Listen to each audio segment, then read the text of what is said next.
24 ore su 24, le notizie corrono più veloci sul web. Guarda le ultime news sulle web TV di TG Italia, TV Veneto e tvverona.com. Connettiti con Industria e Finanza, la cronaca del Veneto e la cronaca di Verona.com.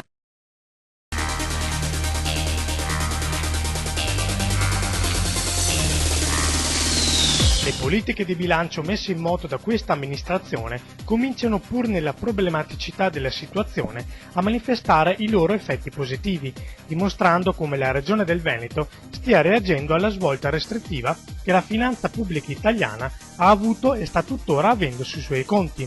Lo ha detto l'assessore veneto al bilancio Roberto Ciambetti, illustrando i dati più significativi del rendiconto 2011 dell'ente.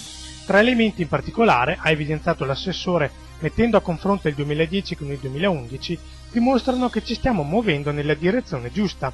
Il disavanzo è sceso da 2,6 a 2,4 miliardi di euro, l'indebitamento è passato da 1,3 a 1,2 miliardi, i residui passivi soggetti al patto di stabilità sono diminuiti da 4,1 a 3,3 miliardi.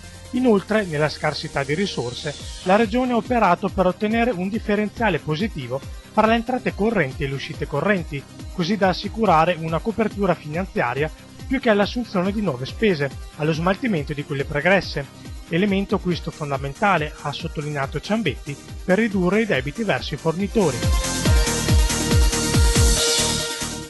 Spending Review taglia la sanità e qualche virata verso il congresso di Lega Nord di domenica scorsa. Sono gli argomenti di cui ha parlato Luca Zaia, governatore del Veneto, espressosi proprio nella giornata scelta da Monti, convocando i presidenti di regione per illustrare i tagli da effettuare proprio sulla sanità per il recupero di 4 miliardi di euro. Riunione alla quale Zaia non ha preso parte poiché ha affermato di trovare ridicolo un incontro al quale non vi è possibilità di obiezione. Noi siamo i più virtuosi d'Italia per la spesa sanitaria, lo dice il governo, lo dicono gli uffici del Ministero. Non capiamo per quale motivo ancora si debba tagliare in maniera orizzontale, cioè punire noi che già abbiamo fatto la nostra revisione della spesa e in egual misura punire chi sta sprecando alla grande. Questo significa che chi spreca la grande subirà poco, chi ha già fatto la revisione sarà veramente punito. L'alternativa è introdurre i costi standard. Se una siringa costa 6 volte di più in una regione rispetto a un'altra, devi obbligare quella regione a pagarla 6 volte di meno. Questa è l'alternativa, quindi costi standard per tutti, perché ormai della sanità conosciamo tutto rispetto ai costi standard. E per chi gli domanda cosa intende fare il Veneto, regione colpita ulteriormente da tagli immeritati che rischiano di portare la sanità privata a livello competitivo con quella pubblica, il governatore si esprime con semplici parole. Opposizione. È quello che la Costituzione e la democrazia ci permette di fare, la faremo fino in fondo. Non intendiamo cedere di un millimetro. Poi come vada a finire non ve lo so dire, però ai veneti voglio dare una certezza. La sanità del Veneto sarà quella che è sempre stata, a prescindere. Faremo sacrifici, ma prima ci opporremo in tutte le sedi.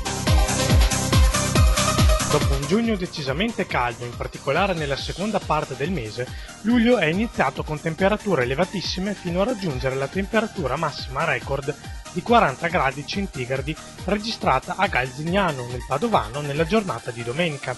In pianura le massime hanno oscillato tra i 32 gradi della costa e i 34-36 gradi della pianura centrale, con punte di 38-40 gradi sulle zone meridionali dei Colli Euganei e sul Polesine centro-meridionale.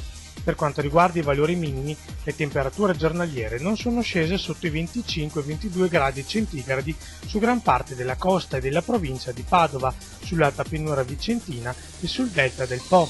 Solo su parte della pianura veronese e sull'Alto Polesine le temperature minime hanno raggiunto valore di 18-20 gradi. I turisti ci sono, ma pochi parlano italiano.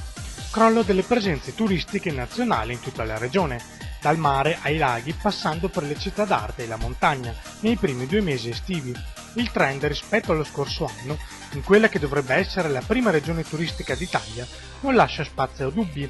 Un sequel di percentuali negative, meno 3,6% ad aprile e addirittura meno 8,5% a maggio si è registrato in tutta la regione, e nel mese di giugno le presenze degli italiani in vacanza sono ulteriormente diminuite, a fronte di una crescita di turisti stranieri non tale però da compensare le perdite del mercato interno. Federalberghi punta sui mesi di luglio e agosto, per risollevare le sorti di un settore pesantemente colpito anch'esso dalla crisi. A dare speranze ad albergatori e operatori è il grande caldo, giunto nel weekend su tutta la regione. Un vero e proprio campus avventura di una settimana per avvicinare in concreto i giovani alla cultura, alla realtà, ma soprattutto alla concreta operatività della protezione civile.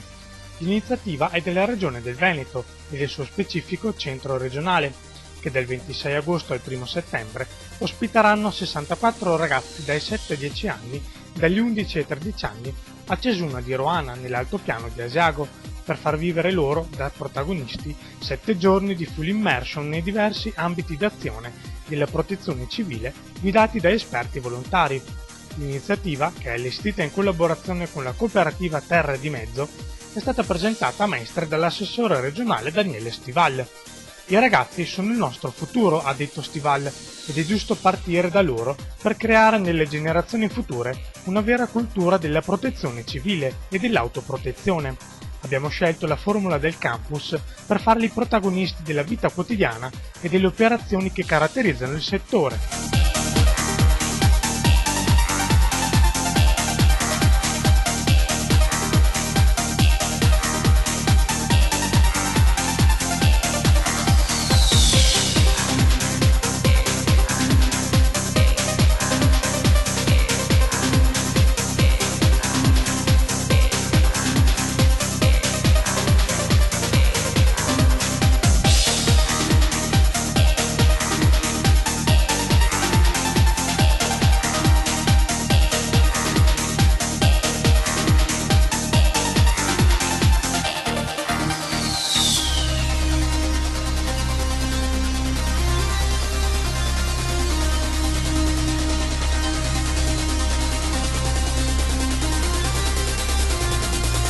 24 ore su 24, le notizie corrono più veloci sul web.